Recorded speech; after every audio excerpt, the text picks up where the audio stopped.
Assalamualaikum warahmatullahi wabarakatuh. Waalaikumsalam warahmatullahi wabarakatuh.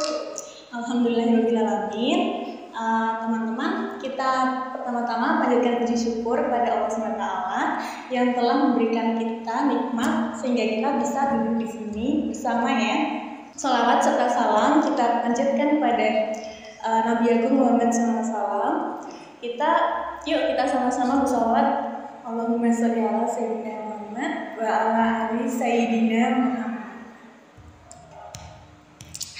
Ngomong-ngomong, pernah gak nih teman-teman tuh punya teman yang jago hafalannya sampai berjus-jus, sampai bersurat-surat banyak, tapi nggak punya tata krama sama gurunya? Pernah nggak? Ada nggak teman yang kayak gitu? Kayak misalnya nih kita lagi di suatu majelis, tapi kita malah ngomong sendiri. Ada nggak teman yang kayak gitu? Ada kan, pasti kan? Ya. Nah, apakah nanti ilmu yang mereka dapat itu berkah?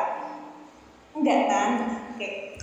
Nah, maka itu di sini kakak mau menjelaskan bagaimana sih tata krama yang baik, adab yang baik menurut kitab Ta'lim Muta'alim. Kitab ini ditulis oleh Imam Az-Zarnuji, ulama besar yang ngerti banget nih gimana caranya belajar yang benar. Beliau bilang ilmu itu tidak akan bisa masuk ke hati orang yang tidak punya adab. Tapi tahu kan tadi adab apa? Tahu nggak? Husna tahu nggak? Adab apa? Adab itu tata krama ya, tata krama pokoknya semua orang harus ada tata kramanya. Sekarang kita masuk ke 5 kunci adab anak soleh. Oke, yang pertama itu ada niat karena Allah. Teman-teman, aku mau tanya nih, kenapa sih kalian belajar? Tujuan pertamanya tuh apa? Apa mau dapat ranking? Mesti kan, aku pengen belajar nih, aku pengen dapat ranking, terus nanti biar dibeliin mama HP atau buat mainan gitu, terus ya pokoknya buat kayak gitu. Pasti ada kan niat-niat kayak gitu, tujuan utamanya kayak gitu. Itu boleh, kalau mau belajar, kalau mau dapat ranking itu boleh. Kalau biar dapat hadiah dari mama juga boleh. Tetapi niat yang paling utama itu belajar karena Allah. Oke? Nah, kalau kita belajar karena Allah, semua lelah kita itu nanti bisa jadi berkah, ya teman-teman. Terus yang kedua itu adab mengenai menghormati guru. Nah, guru itu kan bisa disebut sebagai pahlawan bagi kita, pahlawan yang bisa mengajarkan kita apa aja nih selain orang tua gitu ya. Kalau kita hormat sama guru, nanti bisa satu, ilmu jadi gampang masuk. Yang kedua, hati juga jadi adem. Terus yang ketiga nih, guru bisa sayang sama kita. Tapi kalau kita ngeyel, terus kita sering gak sopan sama guru, itu kan kayak nanti ilmunya itu gak masuk ke kita gitu ya. Nah, ini ada hadis Nabi Muhammad SAW bersabda, bukan dari golonganku orang yang tidak menghormati yang lebih tua, tidak menyayangi yang lebih muda, dan tidak tahu hak guru. Hadis riwayat Ahmad. Itu ya teman-teman. Jadi yang kedua itu harus hormat kepada guru. Ya. Terus yang ketiga, adab yang ketiga adalah tampil rapi dan wangi. Kayak tadi, siapa tadi? Yang mandi dulu sebelum kesini tadi siapa? Angkat tangan coba. Belva. Terus siapa? Iya, rata-rata pada mandi semua kan?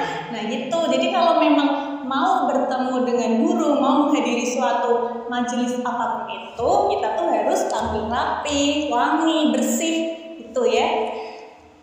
Kalau bajunya rapi, badannya wangi, terus giginya bersih, gitu kan. Itu kan sebagian kebersihan kan sebagian dari iman, jadinya ya bagus gitu. itu ya. Karena Rasulullah SAW itu selalu tampil bersih dan harum, sampai-sampai sahabatnya itu bilang kalau Rasulullah lewat kamu bisa tahu itu harumnya, gitu ya teman-teman. Terus adab yang keempat itu pilih teman yang baik. Coba aku tanya sekarang, Akila punya teman Husna. Husna baik gak menurut Akila? Baiknya gimana? Baiknya gimana? Apa Husna itu sering ngajain kayak main yang aneh-aneh enggak? Enggak kan, pasti ngajakinnya ayo sholat, ayo PPK gitu kan. Itu namanya teman yang baik, tuh ya. Kalau misal punya teman yang sukanya main HP terus, itu kan nggak baik kan. Harusnya kita belajar tapi malah main HP terus, ya kan? Itu teman yang tidak baik namanya. Jadi kalau kita berteman, kita juga harus pilih-pilih teman ya. Oke, terus yang kelima itu ada doa dan tawakal. Sebelum belajar kita harus berdoa. Sesudah belajar kita juga harus berdoa. Coba doa sebelum belajar gimana? Ayo bareng-bareng. Bismillahirrahmanirrahim. Rabbi zidni ilma warzuqni fahma. Udah pinter no. Terus jadi sebelum apapun itu, nggak cuma pas belajar doang, sebelum apapun itu sebaiknya kita berdoa. Kalau memang nggak bisa doanya, ya kita cukup baca Bismillahirrahmanirrahim, itu juga tak apa. Ya, paham? Jadi coba sekarang apa aja tadi 5 adab. Yang pertama, niat karena Allah. Yang kedua, menghormati guru. Yang ketiga, tampil bersih, wangi. Ya, harus mandi ya. Terus yang keempat, pilih teman yang baik. Yang kelima, berdoa sebelum melakukan suatu apapun. Oke. Ya. Karena ilmu itu cahaya, dan cahaya itu bisa masuk ke hati yang bersih dan sopan. Jadi intinya yang kakak sampaikan itu, kita jadi anak itu harus gak cuma pintar otaknya, tetapi kita juga harus pintar adabnya, kayak gitu ya. Insya Allah kita bakal jadi anak yang dibanggakan orang tua, disayang guru, dicintai oleh Allah SWT. Itu aja. Cukup sekian dari kakak, kurang lebihnya mohon maaf. Wassalamualaikum warahmatullahi wabarakatuh. Warahmatullahi wabarakatuh.